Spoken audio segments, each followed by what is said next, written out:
Welcome to All the F Words, a podcast where two writer friends, nearly 30 years apart, explore everything we give an F about. I'm Gabby Moskowitz. And I'm Joanne Green. On each episode of All the F Words, we'll focus on a theme starting with the letter F. Things like finishing, finicky, fondling, and fury. We'll share stories from our lives and our distinct generational perspectives and look to the experts for insights and ideas. Today we're going to talk about fear, our respective fears, how to be less fearful, and when to listen to that voice inside that tells you something isn't safe. Tell me, Joanne, what is your most irrational fear? Well, in a way, I think most fears are irrational, but I would say fear of getting into a car accident. I actually had that fear before I was in a life-threatening car accident. I've always felt somewhat fearful as a passenger in a car. I'm not afraid when I'm driving, which I'm sure says something about my need to control, but we won't get into that right this minute. I wrote an entire book about that. But yeah, I have a very hard time as a passenger in a vehicle most of the time. And so you were the car accident that you're referring to, I believe, is the one where you were hit, correct? Where you Correct. were, and I was a pedestrian, so You're a pedestrian. I absolutely didn't see it coming. There was no warning, and there was a car that stopped for me. I was in a crosswalk, and somebody hit her from behind. Oh, So Do the you first have thing fear? my first awareness of the accident was sound. It sounded not like a crash, but like an explosion. When we usually think of a car crash, you think of it being preceded by the sound of screeching brakes. Right. Did you like that? That's my sound effect voice. This was not that. There was no screeching brakes. He hit her at full speed, like 50 miles an hour. So it just sounded like an explosion. And then I was airborne. Wow. Do you get anxiety when you're walking, like when you're a pedestrian, or is it only when you're in the car? Not as bad when I'm walking. So it's interesting. But after I recovered from the accident, I thought, I'm not going to be riding a bike on a street anymore. Like, I just don't trust cars. And especially with how distracted people get now. I mean, everyone is looking at their phone or doing something else. And cars scare me. What about you? What are your irrational fears?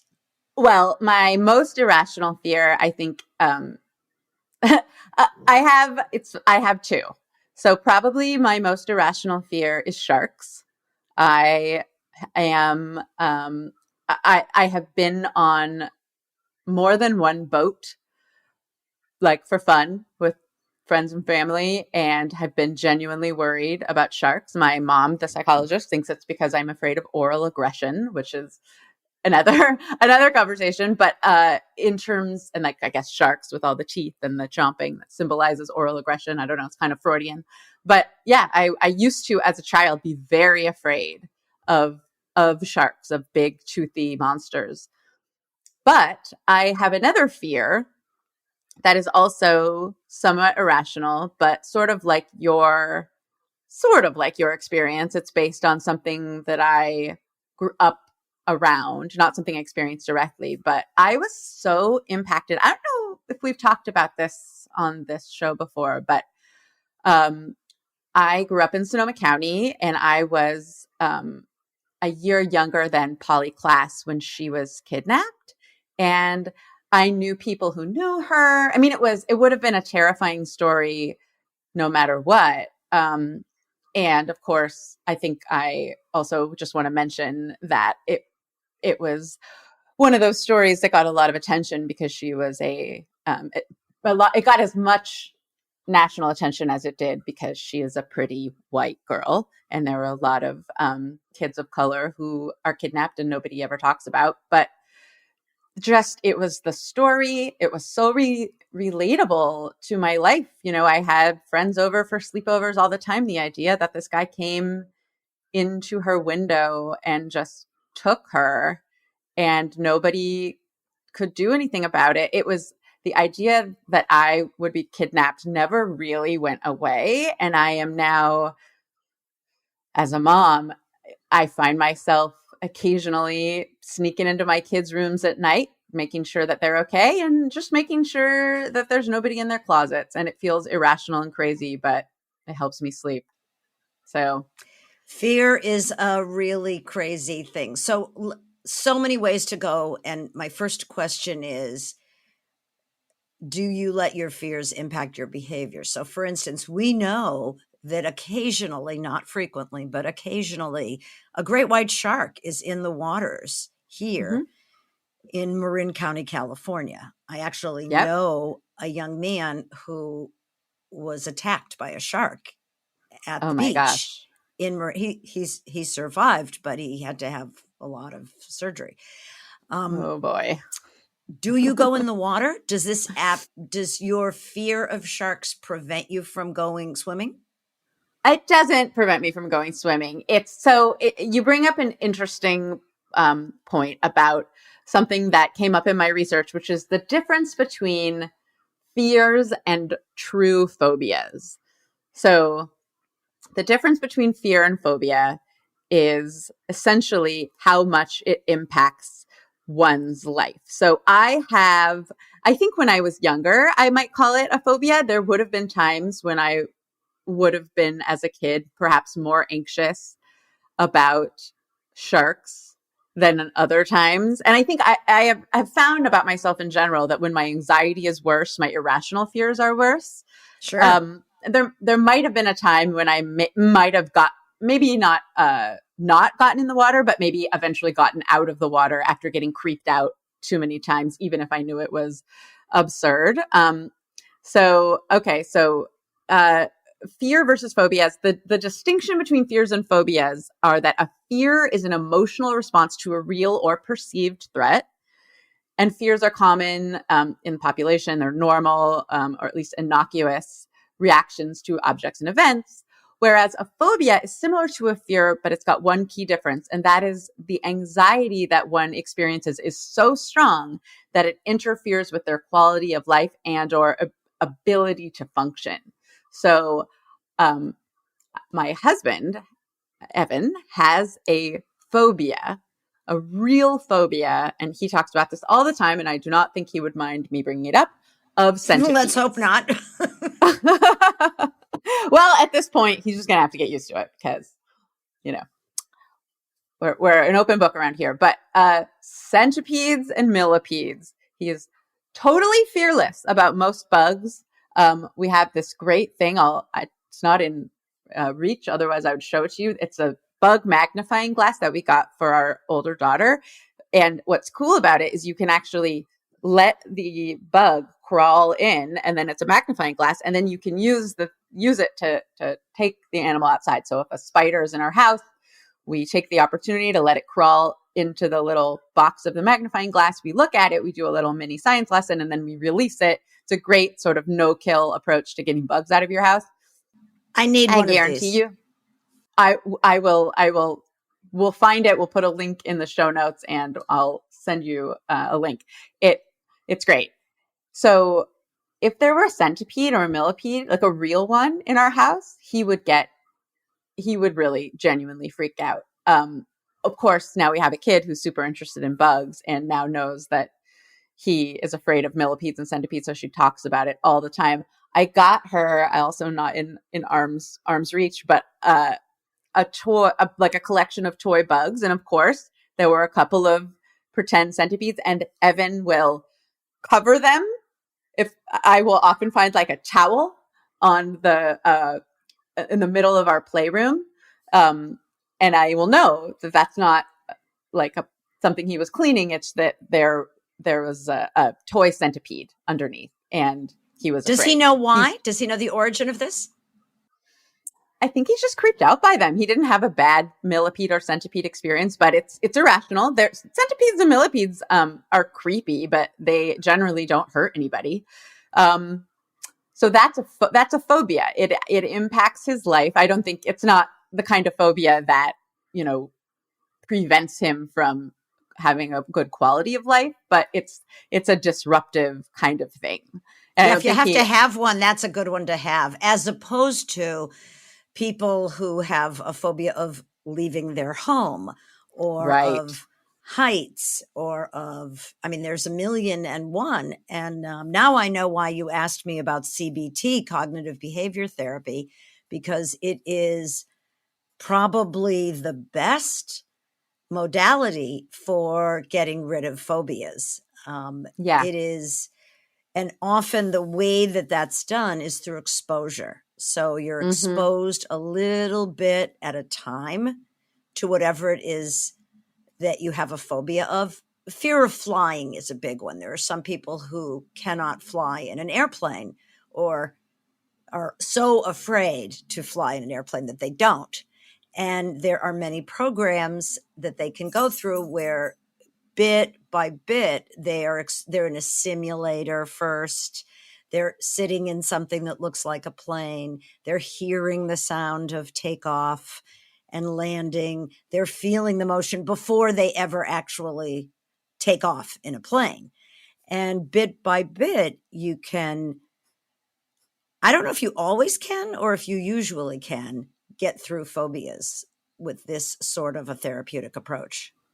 You know, I'm sure it depends on the phobia and on the person and on the practitioner, but I've heard a lot of good things. I've also heard a lot of good things about EFT, which is tapping. I've only sort of heard a little bit about it. It's a treatment often for PTSD, and I know that you can do it. It's kind of similar to acupuncture. It focuses on so-called meridian points or energy hotspots, and it's either a therapist or oneself will tap in certain points, and it's the idea, I believe, is we'll share a link to it in our sources, just to clarify, because I'm sort of only speaking from half memory. I wasn't really planning on talking about it, but it's something where the idea is to override negative thoughts, which I think can be very helpful with fears, and especially ones that come from PTS, from post traumatic stress disorder, people who've had actual experiences.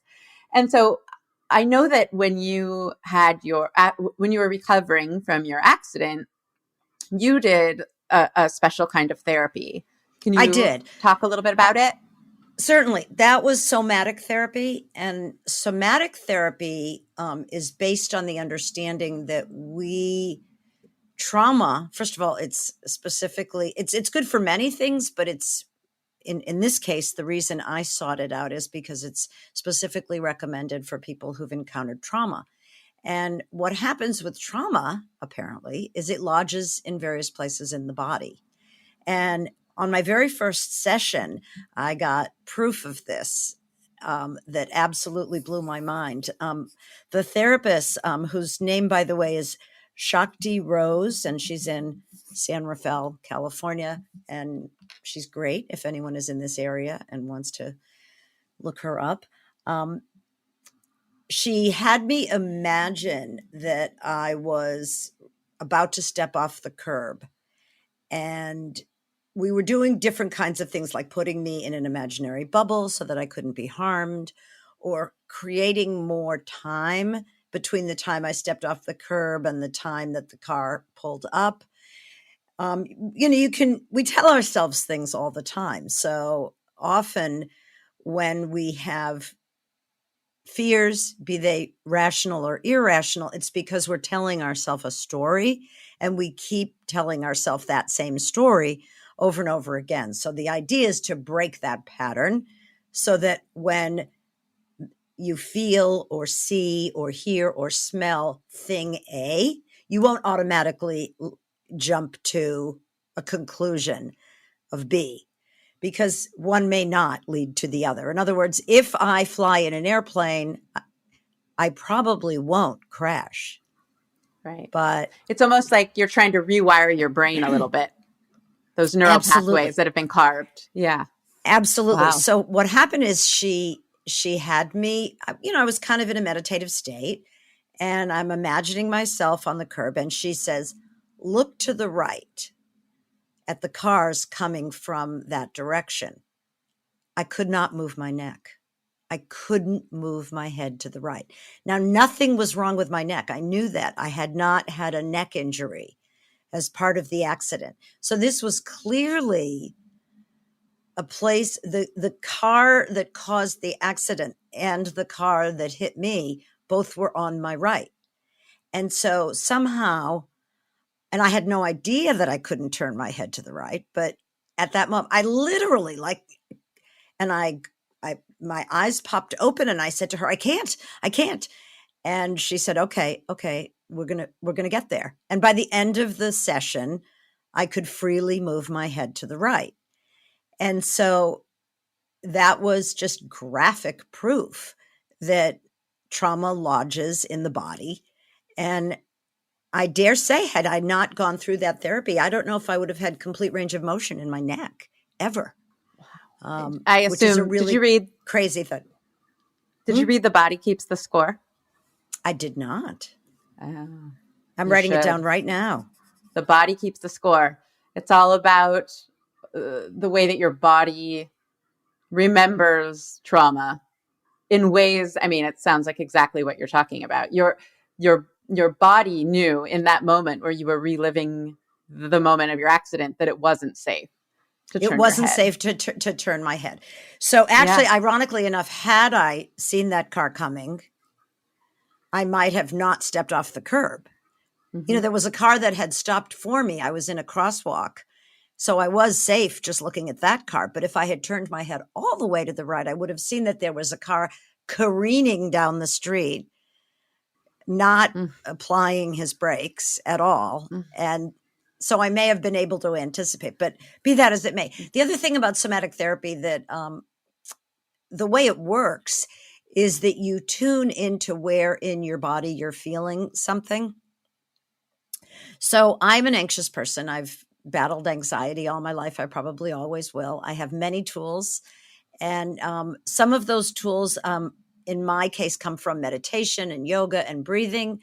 I know that CBT, cognitive behavior therapy, is very much focused on giving the patient a set of tools. When I start to have this behavior, I don't have to then continue down this road. Instead, I can tell myself this. So with anxiety, often it's just a very non-specific feeling.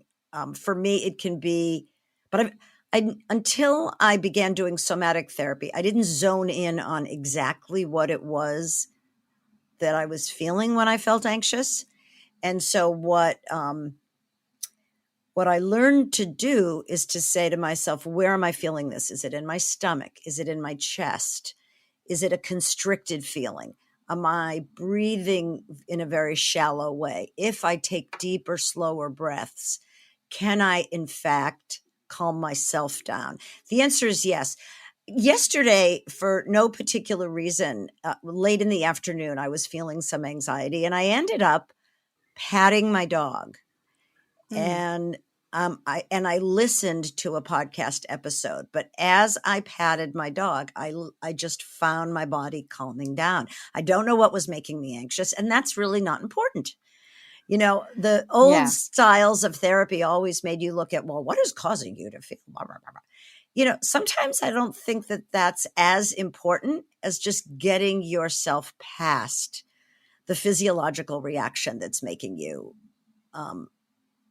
it feeds on itself, right? So once I became a little bit anxious, then I got more anxious, and then you're not breathing as deeply, so you're making it worse.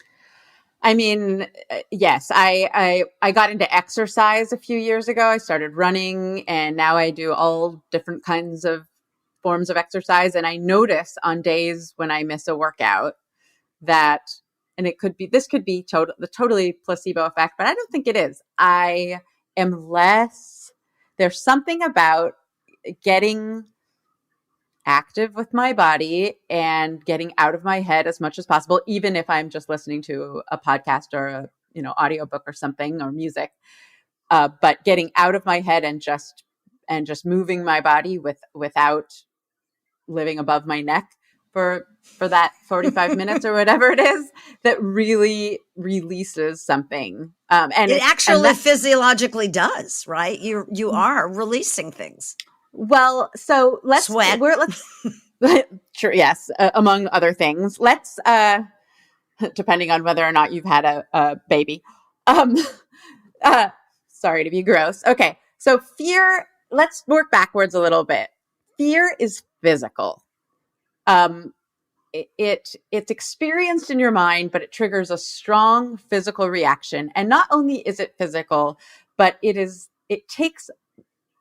can establish the seedling of fear in as little as 1/10 of a second. And it is often subconscious. It happens without you even knowing. Your body can pick up on something fearful. Just, you didn't consciously see that other car coming, but your peripheral vision, your brain, your body knew that there was something dangerous, and it activated that right away. So what happens when you recognize fear, your amygdala, which is the part of your brain that processes fear and danger, gets to work. It alerts your nervous system, which sets your body fear response into motion. So stress hormones like cortisol and adrenaline are released, and your blood pressure and heart rate increases, and you start breathing faster and faster.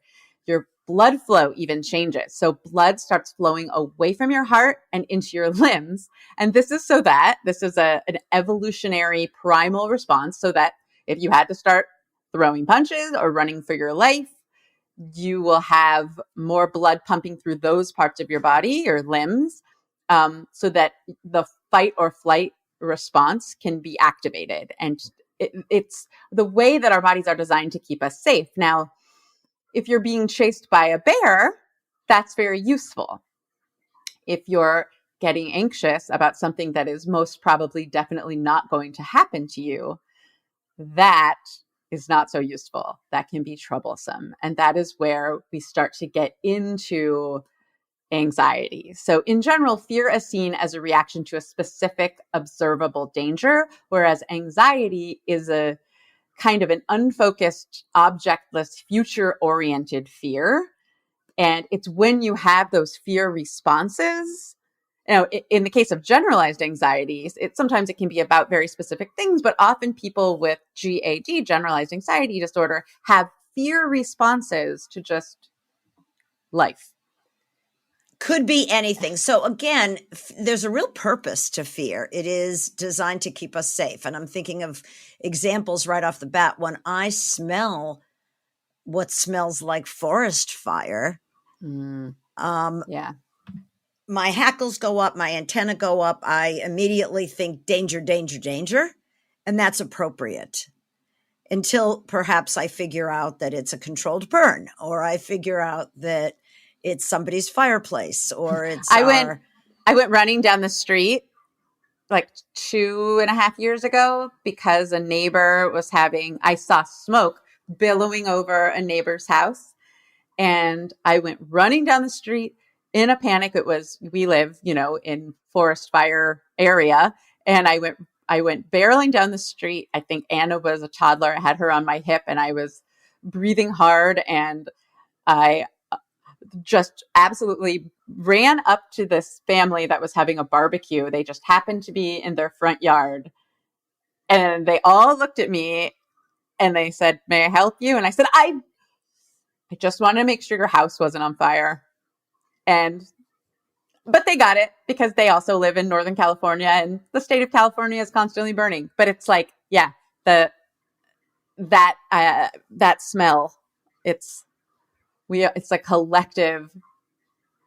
I wouldn't even call it post-traumatic stress disorder. We have no, it's a reasonable response to an unreasonable situation. And when we talk about what am I afraid of, fire is so high up on that. We have had, in the last 4 days, there have been 3 vegetation fires in this immediate area where we live. And it used to be that we had a fire season, and now it's the whole year. It is always fire season, and I am terrified of it. Now, I also lived in Oakland when the big fire happened.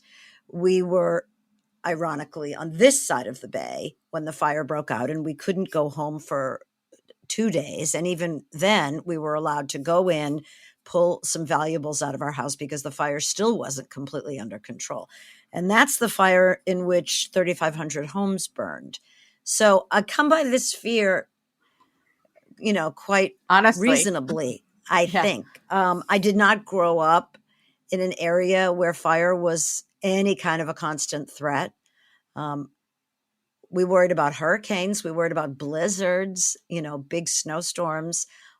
As I mentioned earlier, my fear of being in a car accident comes from way, way back in childhood. It's not because of my accident that just exacerbated it. But I've always had a fear. And maybe that's also, I think it has to do with the way that we're raised. I had a very anxious dad when we were at the beach. And I in the Atlantic Ocean, and we would go swimming. He would always say, "Watch out for the undertow." I mean, I had this image that it was a monster that just kind of like scooped up little children and brought them back out. So, I think to some degree, these seeds of fears or even maybe phobias are planted in us by other people. Mm-hmm. My sister was terrified of dogs. Absolutely terrified of dogs. And I can only assume that had something to do with my dad at one point saying, "Watch out," or because she was never bitten by a dog. She didn't have a particular experience. Maybe it was the barking of a dog. Maybe a dog lunged at her, right? So it comes from something. So on that note, here are some words from our sponsors.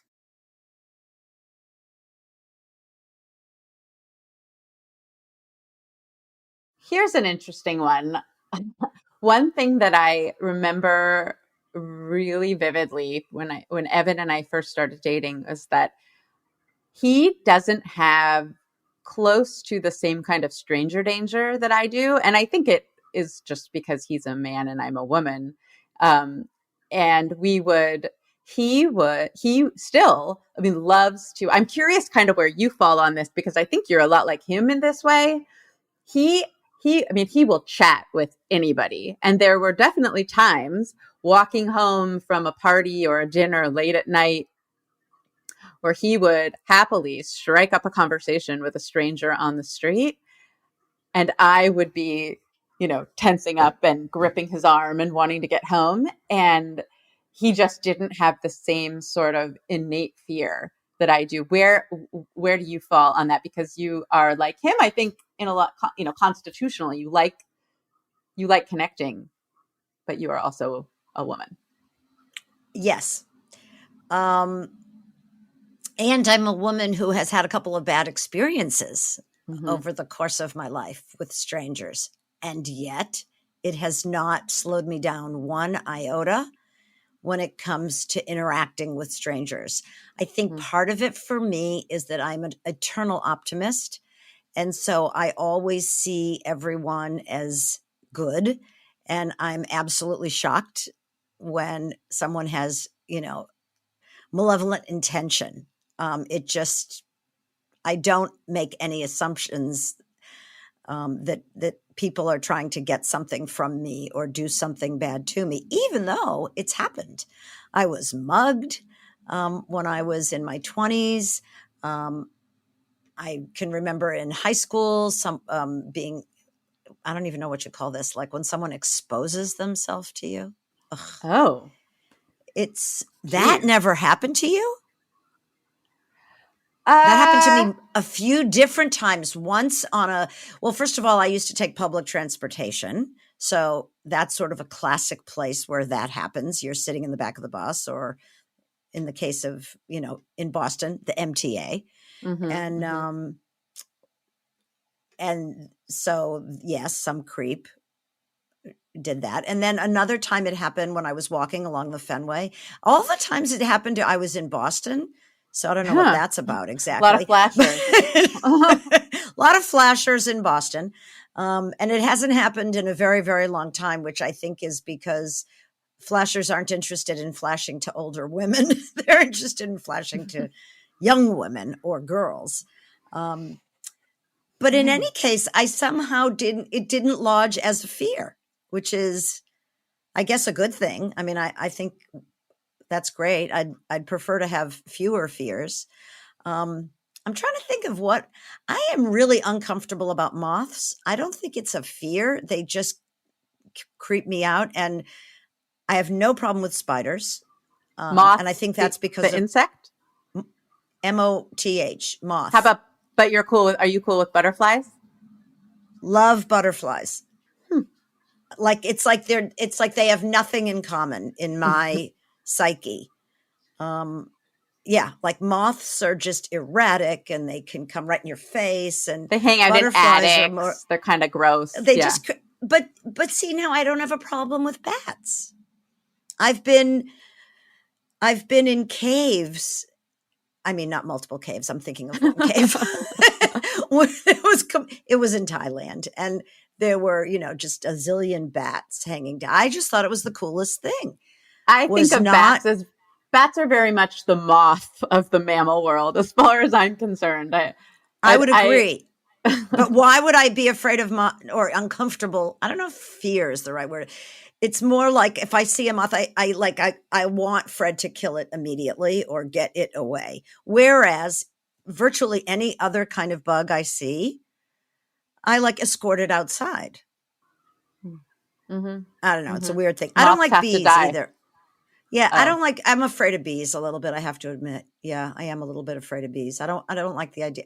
And shots. Now, let's talk about shots, because this is a very big day. Your daughters are going to get their first COVID vaccine.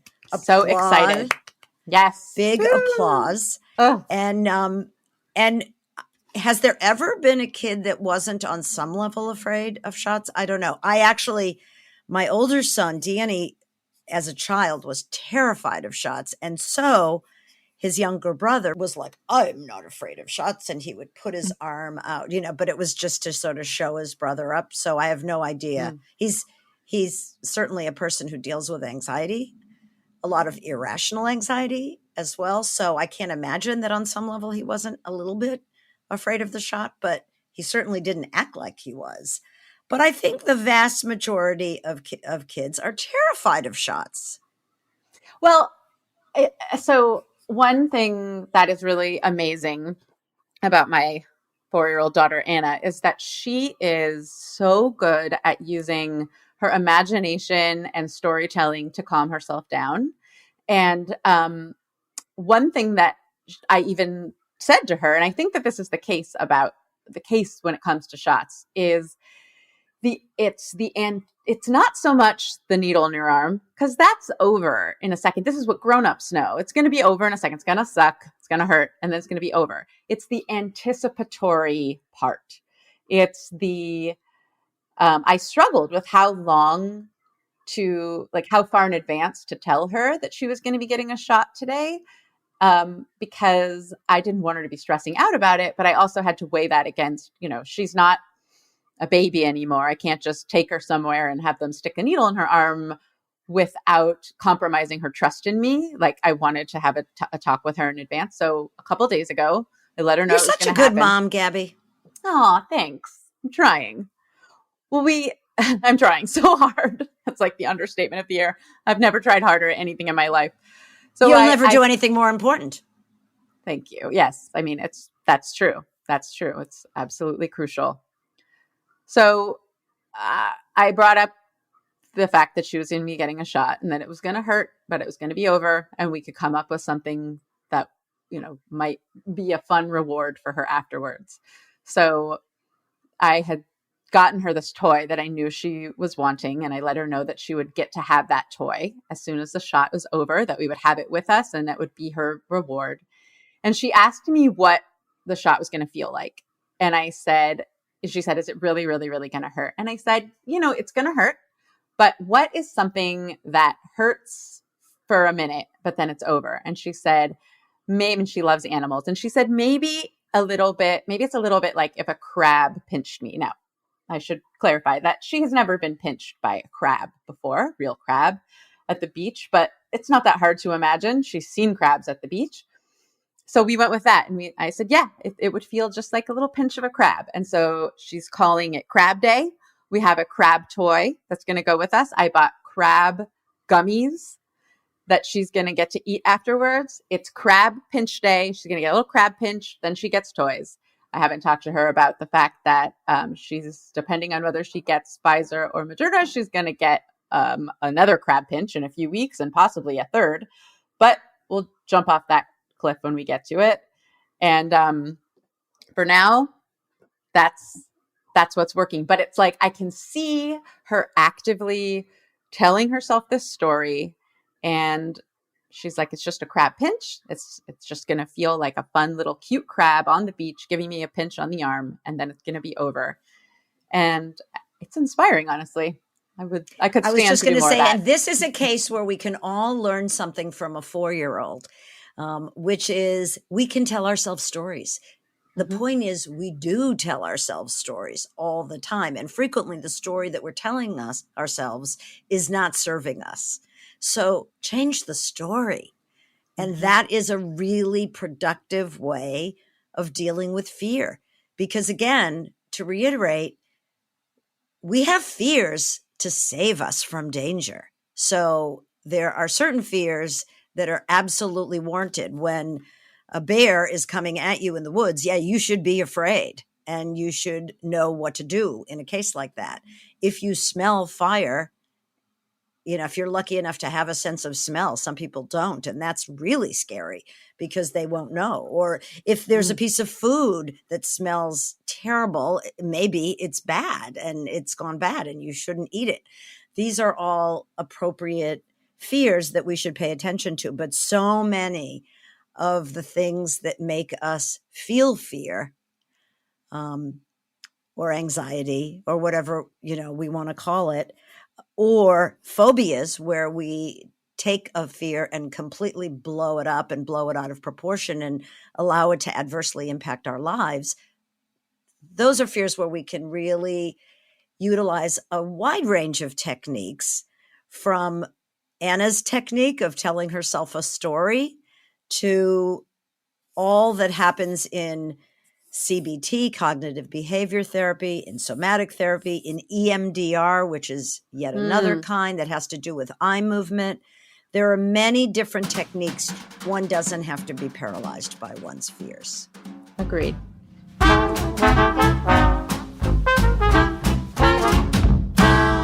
Thanks so much for listening today to All the F Words. We hope that your fears are reasonable and don't interrupt your life. Please follow us on social media. Abby? Who's Abby? Gabby will tell you on how. Me? With an Abby?